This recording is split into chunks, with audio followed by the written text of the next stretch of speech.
بسم الله الرحمن الرحيم.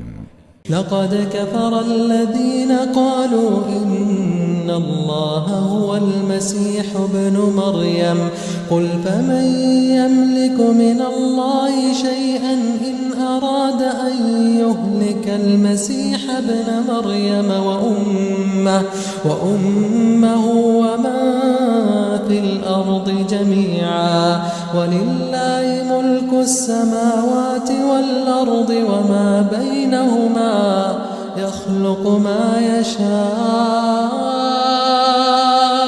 والله على كل شيء قدير. وقالت اليهود والنصارى نحن أبناء الله وأحباؤه قل فلم يعذبكم بذنوبكم بل أنتم بشر ممن خلق يغفر لمن يشاء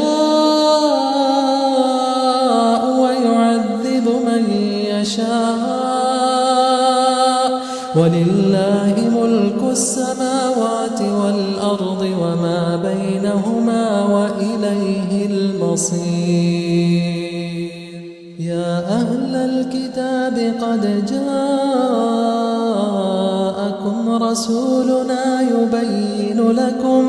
يبين لكم على فترة من الرسل أن تقولوا ما جاءنا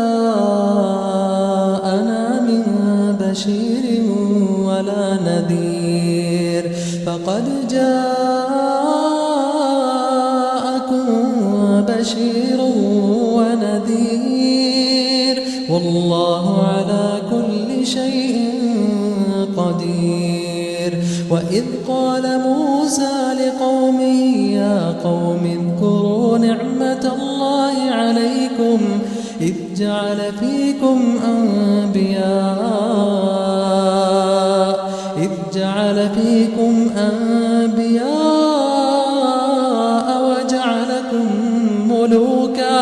وجعلكم ملوكا وآتاكم ما لم يؤت أحدا من العالمين. يا قوم ادخلوا الأرض المقدسة التي كتب الله لكم ولا ترتدوا على أدباركم فتنقلبوا خاسرين. قالوا يا موسى إن فيها قوما جبارين وإنا لن ندخلها حتى يخرجوا منها فإن يخرجوا منها فإنا داخلون.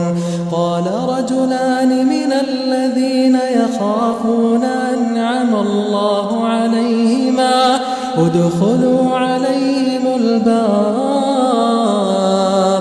فإذا دخلتموه فإنكم غالبون وعلى الله فتوكلوا إن كنتم مؤمنين.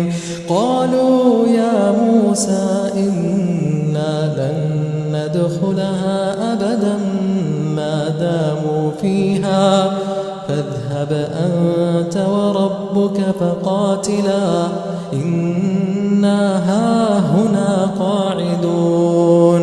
قال رب إني لا أملك إلا نفسي وأخي فافرق بيننا وبين القوم الفاسقين.